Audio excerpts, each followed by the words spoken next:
I'm Jake. I'm Tom. And today at Velocities in Music, we are going to do our 144th episode covering The Roots, How I Got Over, and it is a doozy of a rap album. I'm just going to say that. This is one of the best rap albums I've ever heard. It was very refreshing for me to listen to it. But I'll let Tom kind of give you a little brief background on The Roots. The Roots are a very interesting rap group. They incorporate real instruments into their recordings, into their live performance. Their drummer, Questlove, is probably one of the most memorable rap personalities. I mean, he's a drummer. He's a rap drummer, and he's a memorable personality. So that just says something about the caliber of personality that is in this band.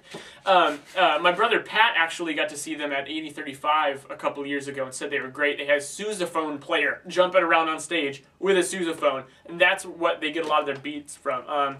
They've had a lot of former members. Their old bass player, Ben Kenny, is now playing with Incubus. He left in 2003 after their album Phrenology, I believe.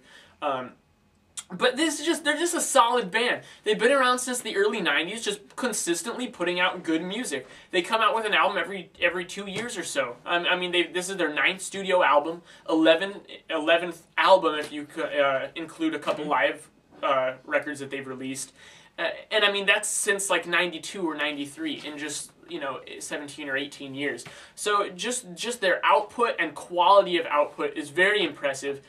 Even though I haven't listened to their entire discography, I mean, mostly just Phrenology and The Tipping Point, Game Theory a little bit, and then this one. So most of their stuff since the year 2000.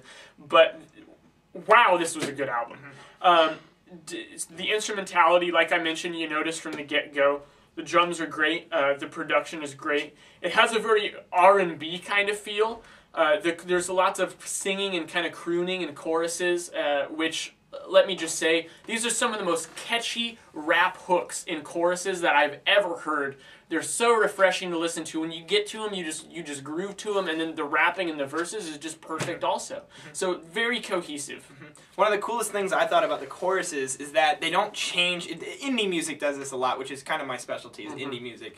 But they don't change the beat, they don't change the backing instruments. The only thing that changes in the chorus, most of the time, is just the vocals. Where a lot of modern day pop music in both rap, rock, indie, whatever, it changes everything, and it shifts to this chorus that's a completely different part of the song to try and hook you in more. Well, they're not doing that here. They're letting the verses take over and be more powerful by doing that, and that's something that really adds a lot of validity to their sound.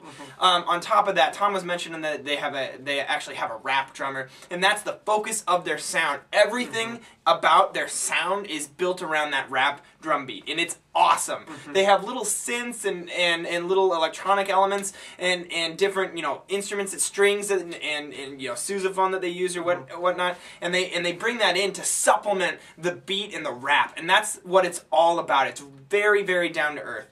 And you gotta love it. This is a very aesthetic rap album. It's a rap album that I've been looking for something like this for so long, and I'm really glad to listen to it. Yeah. Such good production. Yeah, and it's great too that they had the time to put out such another on par with their previous releases album, because a little over a year ago they became the house band for Jimmy Fallon. Right. And people have thought, oh, well, are they going to be able to continue coming out with albums? Well, bam, this album comes out. One of the best.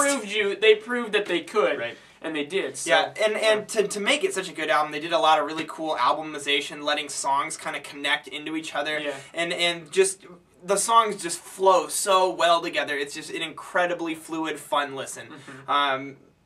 To jump in and pick my tracks, track 3 is a cover of Monsters of Folk's Dear God, called Dear God 2.0, which I think is way better than the original, which we thought didn't fit on that album because it had a hip-hop beat. We mentioned that in our Monsters of Folk episode. Check that out. And clearly this is just an amazing song. And I've picked track 8, The Day, and track 9, Right On.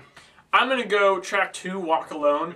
That's great. Track 1, A Piece of Light, by the way, is kind of this just little opener. They have 3 instrumentals on it. And they work very well with the album. So I'm going to go track 2, Walk Alone, track 4, Radio Days, and then tracks 8 and 9, The Day and Right On. I had to pick 4. This album is just that good. Every song is good. I mean, rap albums in general go a lot more for quantity rather than quality. We talked about this in the last episode, Eminem's Recovery. Nappy. Exactly. This album, you know, the Roots are great because they went for a shorter track list, you know, shorter album length in general, and just put some damn good quality songs on there. And that is very respectable. A lot of times you'll get this album and it'll have a bonus track on it called Hustla. So it's a weaker track, but remember it's a bonus part of the album. This album's technically only 13 songs. The last we don't track, count bonus stuff right, on Velocities. We try not to anyway. Yeah. Sometimes we just happen to do it. Track 13, Web 2020, is probably the weakest song on the album. That's my only criticism, is that they could have had a better, more encompassing, all-encompassing closer. Would have loved to have seen that. But it's okay. I'm going to take what I got and just be happy with it. So I'm going to go a solid, very solid 86 on this. I'm going to go 87. I mean, this is a good album. Definitely recommended. And just a good band all over. Yeah. And how I got over. I'm not going to get over the Roots. Anyways, what do you think about the Roots and how I got over? Do you like it? Do you not like it? Tell us why. And where do you think they're going to go next? Because this is a pretty big statement. And now they're the house band for Jimmy Fallon. Yep. Write us down there in the comment box on our episode at www.velocitiesandmusic.com. I am Jake. I'm Tom. And we are VIMTV, moving music critique forward.